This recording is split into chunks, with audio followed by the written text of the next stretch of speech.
Hello dear students. तो आज अब इन लेक्चर्स में हम लोग एक मैथ्स का चैप्टर कवर करेंगे जिसका नाम है स्टैटिस्टिक्स। ओके, तो अभी स्टैटिस्टिक्स जैसे हम लोग शुरू करेंगे तो उसमें कवर क्या कर लेंगे हम लोग ये चीज़ समझते हैं। तो जनरली अगर हम लोग सिलेबस देखें ना अपने सेशन का, तो उसमें सिर्फ मीन मीडियन मोड कवर करना है हमको, और वो भी जो है वो ग्रुप्ड डेटा का करना है। ठीक है, तो वन बाय वन हम लोग इन तीनों को कवर करने वाले हैं और पूरे डिटेल में करेंगे। जितने भी पॉसिबल क्वेश्चंस होंगे वो सारे क्वेश्चंस हम लोग यहाँ पे करने वाले हैं। ठीक है, तो अभी हम लोग पढ़ेंगे क्या, मीन मीडियन मोड, तीन ही टॉपिक हम लोग पढ़ेंगे इस चैप्टर में स्टैट्स के, जिसमें हम लोग सबसे पहला चीज़ स्टार्ट कर रहे हैं जिसका नाम है मीन। ओके, तो अब ये मीन क्या होता है इसको समझते हैं। तो अगर अर्ली क्लासेस में आप लोगों ने पढ़ा होगा तो बताया गया होगा ना कि मीन क्या होता है। तो मीन जनरली एवरेज को कहा जाता है ना। एवरेज को हम लोग रफली मीन के नाम से जानते हैं। तो अभी मीन को अगर हम डिटेल में समझे तो एक सिचुएशन से समझाते हैं। सपोज आपके क्लास में ना एक टेस्ट हुआ होगा, सपोज, है ना, होता ही है, सबके क्लास में टेस्ट होता है। सपोज आपके ना एक क्लास में टेस्ट हुआ और सबके डिफरेंट डिफरेंट नंबर है। 50 नंबर का टेस्ट था और सबके अलग अलग मार्क्स आए हुए हैं। किसी के 25, किसी के 30, किसी के 0, किसी के 50, 45, इस तरह से नंबर आते हैं ना। अब मुझे ये जानना है ना कि अगर आपके क्लास में ओवरऑल बच्चे पास हैं या ओवरऑल बच्चे फेल हैं, तो वो कैसे हम जान पाएंगे। अभी सब पर्टिकुलर से तो मुझे मार्क्स पूछना बड़ा इम्पॉसिबल टाइप का लगता है ना। तो मैं क्या करूँगा कि एक एवरेज मार्क्स जिसको बोल रहे हैं यहाँ पे मीन मार्क्स हो जाएगा। तो वो मीन मार्क्स से हम आइडिया लगा लेते हैं कि मोस्ट ऑफ द बच्चे जो है वो फेल हैं या मोस्ट ऑफ द बच्चे पास हैं। अब सपोज आपके टेस्ट में ना मीन मार्क्स आया था, किसी पूरे क्लास का मीन मार्क्स जो है वो 30 आया है। इससे क्या शो हो रहा कि आपके जो क्लास है उसमें मोस्ट ऑफ द बच्चे जो है ना वो 30 से अबव रैंक किए हुए हैं। मतलब बहुत सारे बच्चों का जो है वो 30 नंबर से ज़्यादा आया हुआ है, और कुछ बच्चे ऐसे भी हैं जिनका 30 नंबर से कम आया हुआ है। तो बेसिकली मीन क्या शो कर रहा है, मीन जो है ना वो बीच का एक पार्ट है। कुछ ऑब्जर्वेशन इसके आगे होंगे और कुछ ऑब्जर्वेशन इसके पीछे होंगे, है ना। तो अगर मीन मार्क्स क्या दिखा रहा है ये समझने की कोशिश करें तो मीन मार्क्स मुझे एक ऐसा मार्क्स दिखा रहा है कि पूरे क्लास में ना इस मार्क्स से ज़्यादा भी है कुछों का, कुछ स्टूडेंट्स का, और कुछ स्टूडेंट्स का इस मार्क्स के कम भी है, मीन मार्क्स से कम भी है। तो बेसिकली मीन मार्क्स क्या शो कर रहा, बीच वाला पोर्शन, जिससे हम लोग पूरे ऑब्जर्वेशन का एक रफ डेटा समझ लेते हैं कि पूरा जो ऑब्जर्वेशन है ना वो किसके अराउंड घूम रहा है ना, ये चीज़। तो अभी एक चीज़ तो समझ में आया सर कि मीन क्या है। तो मीन एक तरह का सेंट्रल टेंडेंसी का मेज़र है, मेज़र ऑफ सेंट्रल टेंडेंसी है। मतलब ये बीच का चीज़ दिखाता है। कुछ ऑब्जर्वेशन मीन से ऊपर होंगे, कुछ ऑब्जर्वेशन मीन से नीचे होंगे, है ना। अब सर बार बार आप ये ऑब्जर्वेशन बोल रहे हैं, ये क्या है।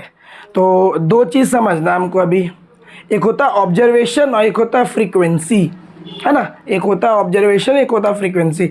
इस चीज़ को समझेंगे, कैसे समझेंगे कि मान लो आपके क्लास में टेस्ट हुआ था, बहुत सारे बच्चों का ना 50 मार्क्स में 45 आ गया, ठीक है। 4-5 बच्चों का जो है वो 45 आ गया।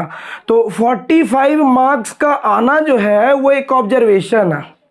40 मार्क्स का आना एक ऑब्जर्वेशन है, 45, 50 का आना ये ऑब्जर्वेशन है ना। और कितने बच्चों का आना ये फ्रीक्वेंसी हो गया उसका। सपोज सर 45 मार्क्स जो है वो 4 बच्चों का आया हुआ है, तो 45 ऑब्जर्वेशन हुआ और 4 उसका फ्रीक्वेंसी हुआ, है ना।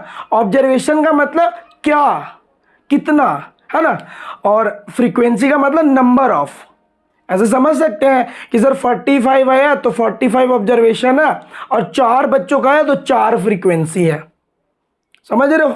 बाकी तो जब क्वेश्चन आएगा तो उसमें मैं डिटेल में बताने की कोशिश करूंगा कि फ्रीक्वेंसी और ऑब्जर्वेशन में किस तरह से आप डिफ्रेंशिएट करके फिर कैलकुलेशन कर सकते हो। चलिए अब आ जाते हैं हम लोग मीन पे।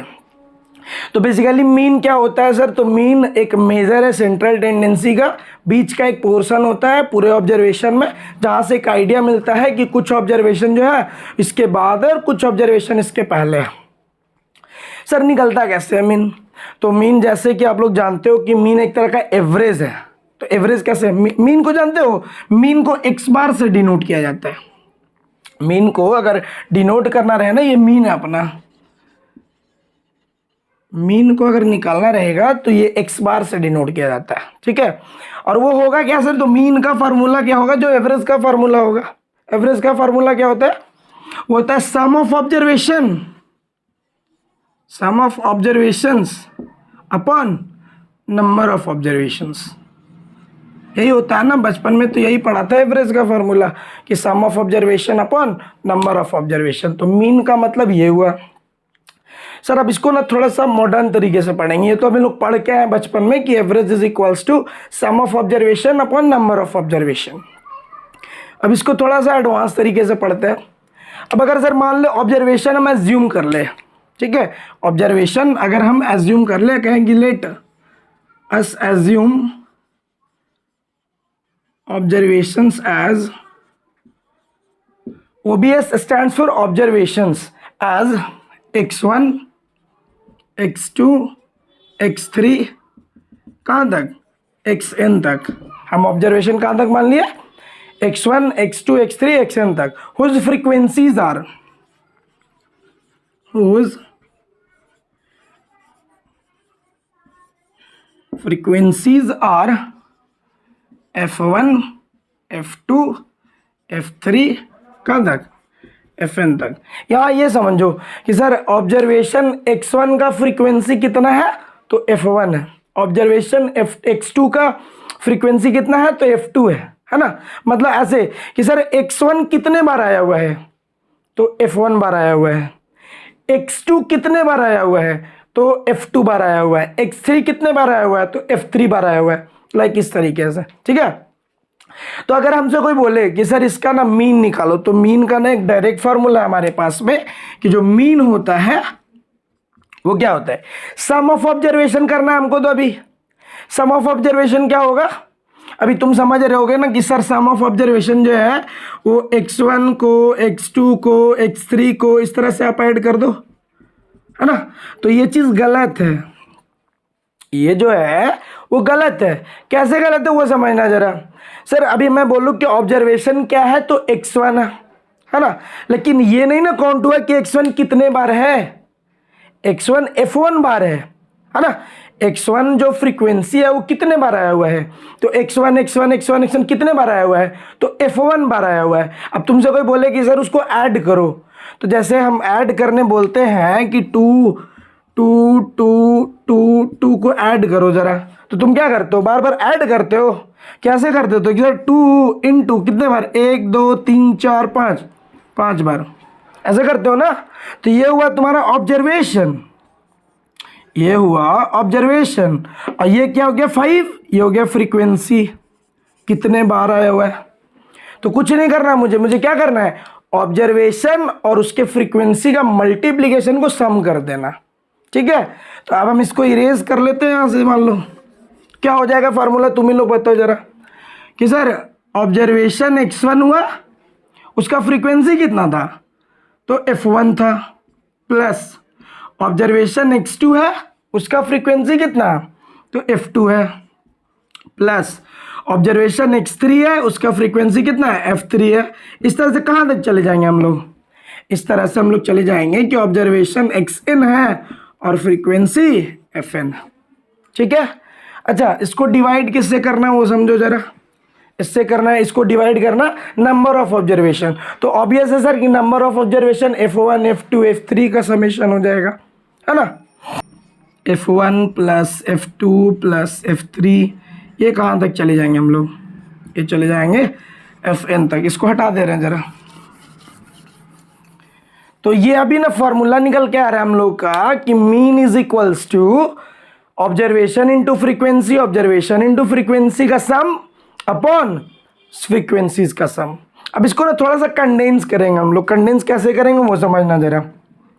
सर निकालना था मीन, अब यहाँ पे क्या है पता, यहाँ पे देखो ऑब्जर्वेशन इंटू फ्रीक्वेंसी का सम दिया हुआ है, observation into frequency, observation into frequency, है ना। तो ऑब्जर्वेशन इंटू फ्रीक्वेंसी का ये क्या है, समेशन है। और समेशन को ना मैथमेटिकली इस सिंबल से दिखाया जाता है। This is what, this is called summation, sigma. Sigma जिसको बोलते हैं। अभी सिग्मा नाम से याद आ रहा होगा कि सिग्मा रूल क्या होता है ना। तो ये होता है सिग्मा समेशन जिसको बोल रहे हैं। तो समेशन किसका? तो सर ऑब्जर्वेशन इनटू फ्रीक्वेंसी का। समेशन किसका? ऑब्जर्वेशन इनटू फ्रीक्वेंसी का। तो सर ऑब्जर्वेशन इनटू फ्रीक्वेंसी का, उसमें मैं आई यूज कर रहा हूं। अभी आई क्या है वो समझते हैं, ठीक है। और नीचे भी तो सर समेशन है, नीचे भी तो समेशन है, लेकिन किसका समेशन है?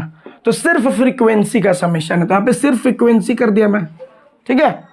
और अब यहाँ समझो, यहाँ सर समेशन है तो 1 से स्टार्ट है ना, x1 f1 x2 f2। तो जहाँ से स्टार्ट होता है ना वो यहाँ लिखा है तो लोअर लिमिट की सर जो i है वो 1 से स्टार्ट होगा और कहाँ तक चला जाएगा? तो n तक चला जाएगा। उसी तरीके से यहाँ पे भी कि सर i जो है वो 1 से स्टार्ट होगा और n तक चला जाएगा। अब देखो वो पूरा का पूरा जो फार्मूला है उसको हम इतना छोटा में कंडेंस कर दिए। इसका मतलब ही ये हुआ कि सर समेशन किसका समेशन? तो ऑब्जर्वेशन इनटू फ्रीक्वेंसी का, ठीक है, अपॉन समेशन किसका? तो सिर्फ फ्रीक्वेंसी का। फ्रीक्वेंसी या फिर ऑब्जर्वेशन इनटू फ्रीक्वेंसी स्टार्ट कहाँ से होगा?